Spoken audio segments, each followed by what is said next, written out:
안녕하십니까, 공병호입니다. 결국은 이번 계엄 선포와 무산 그리고 탄핵 가결 이런 일련의 과정에서 보면은 이제 윤 대통령이 선거 부정 세력, 부정선거 은폐 세력들에게 성부수를 던진 그런 대사건으로 볼 수가 있죠. 현재 전쟁 진행 상태는 아직 우열을 가리기 힘들 정도로 그런 상황입니다. 부정선거 은폐 세력과 부정선거 규명 세력 사이에 이제 한판 승부가 벌어지게 됐고, 부정선거 규명 세력들은 전혀 예상치 못하게 뜻밖으로 대통령이란 원군을 만나게 된 겁니다. 그럼에도 불구하고 부정선거 은폐 세력들이 워낙 견고하고 워낙 세가 많기 때문에 한치 앞을 내다보기 힘들 정도의 그런 치열한 접전이 벌어지고 있다, 이렇게 볼 수 있겠습니다. 자, 이 부정선거를 한번 보시죠. 지금 대통령 입에서 선거 부정 때문에 비상계엄을 선포하지 않을 수 없었다, 이런 정도까지 발언이 나왔음에도 불구하고 정론을 펼치거나 사실을 취재하려고 하는 그런 기자들이 드물 정도로 한국 사회가 심하게 오염되고 부패한 사회가 되어버린 겁니다. 기자는 사실을 취재해서 독자들이 판별할 수 있도록 도움을 주는 사람이지 않습니까? 방송도 마찬가지고, 그러나 그런 기자를 찾아보기가 너무나 힘든 세상이 되어버린 거죠.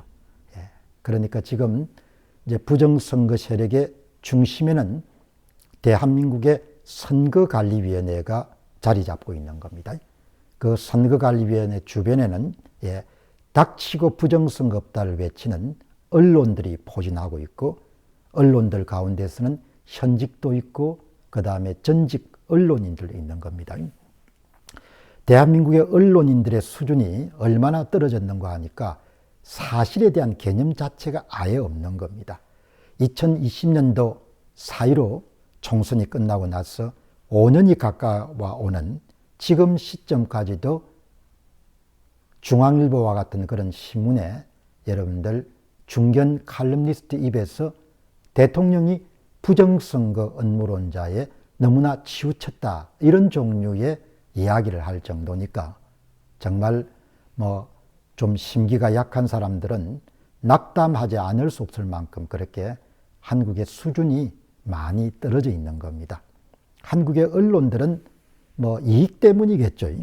이익 때문에 그렇게 행동하겠지만 닥치고 선거 부정이 없다, 이렇게 여러분들 지금도 주구장창 외치고 대통령이 지나치게 음모론자들에게 갇혔다, 이런 이야기를 여러분들 털어놓는 겁니다. 그렇기 때문에 이번 전쟁이 결코 만만한 전쟁이 아니다, 이렇게 생각이 들고, 또 선거관리위원회 산하에는 정치를 계속하고 싶은 사람들은 어떤 경우든 간에 선관위의 비리라든지 부패라든지 조작을 입에 올리지 않는 그런 부분들이 관행화되어 있고, 그리고 적극적으로 선거관리위원회에 알랑방구를 뜨는, 선거관리위원회가 듣고 싶은 이야기를 마치 대변인처럼 그렇게 떠들어가지고 다음 선거에서 큰 덕을 보려고 하는 그런 사람들이 우글우글하기 때문에 윤 대통령 혼자 힘으로는 절대 이길 수 없는 그런 전쟁인 거죠. 그래서 많은 자유애국 시민들이 투표 권리, 참정권을 박탈당한다는 것이 바로 특정 세력에 의한 장기 집권이 열리는 것이다, 그런 인식을 갖고 대통령에게 힘을 실어줄 수 있는 방법을 다각도로 강구해야 되지 않겠느냐, 그런 생각을 하게 됩니다. 사실 이번 사태를 보면서 저는 윤 대통령을 상당히 여러분들 다르게 또 평가하게 됐습니다.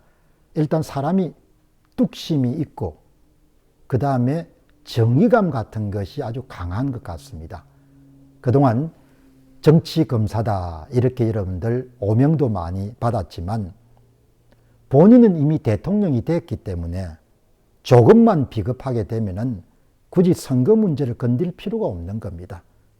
조금만 여러분들 그냥 눈 감으면은 지금까지 그래 왔던 것처럼 그냥 입 다물면은 본인의 노후라든지 이런 부분은 편할 수가 있었는데, 이 부분에 대해서 성부수를 던질 수 있다는 것은 윤 대통령에 대한 또 새로운 발견이라고 볼 수 있는 거죠.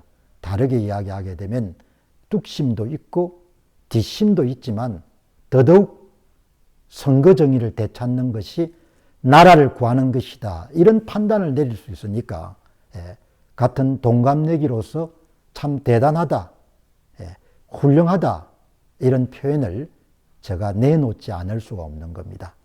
여러분 지금 보시기 바랍니다. 원로들, 저명한 교수들, 교수 출신들 전부 다 입을 다물지 않습니까? 자기하고 관계가 없는 것이니까. 후손들이 가장 큰 고통을 당하겠죠. 다 여러분들 자기 문제하고 관련이 없는 겁니다. 그러나 윤 대통령은 무슨 자식이 있습니까? 아니면 뭐가 있습니까? 본인이 책임져야 될 일이 없는 겁니다. 그럼에도 불구하고 내가 재임하고 있는 동안 선거 공정성 문제를 회복시켜야겠다, 이렇게 판단한 그 자체가 어마어마하게 훌륭하고 가치가 있는 겁니다. 그 가치를 우리가 알아야 되는 것이죠. 그리고 이번에 윤 대통령의 성부수가 실패하게 되면은 그것은 곧바로 윤 대통령의 몰락이기도 하지만 한국의 중산층에 속하신 분들이 궁극적으로 몰락을 예고하는 것이다, 이렇게 봐도 하등의 이름도 틀린 게 없는 겁니다.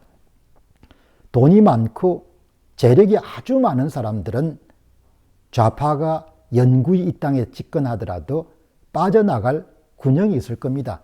영 힘들게 되면은 이민을 갈 수도 있고, 돈이 아주 많으면은 뭐 여러 가지 대안이 있지 않습니까? 법률적인 구제 수단도 있고, 뭐 그 다음에 나라를 떠날 그 수단도 있는데, 가장 크게 피해를 보는 사람들이 바로 중산층이죠.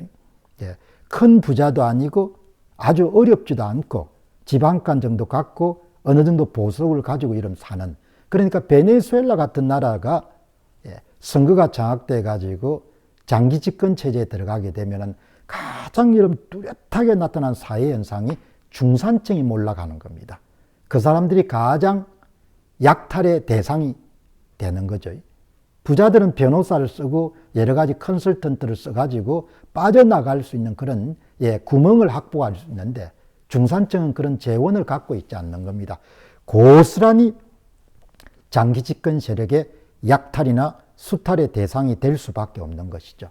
자, 그렇기 때문에 제 이야기의 요지는 윤 대통령이 던진 그 성부수의 무임승자, 공짜 점심을 누릴 생각하지 마시고, 오늘 이 방송을 보시는 분들이 이번 비상계엄 선포를 통해 가지고 윤 대통령도 살고 나라도 살 수 있는 그런 방법을 생각해 보시고, 무엇으로 내가 이런 운동에 동참해서 도움을 줄 수 있을까, 이렇게 여러분들이 생각하시면 좋지 않겠느냐, 그렇게 봅니다.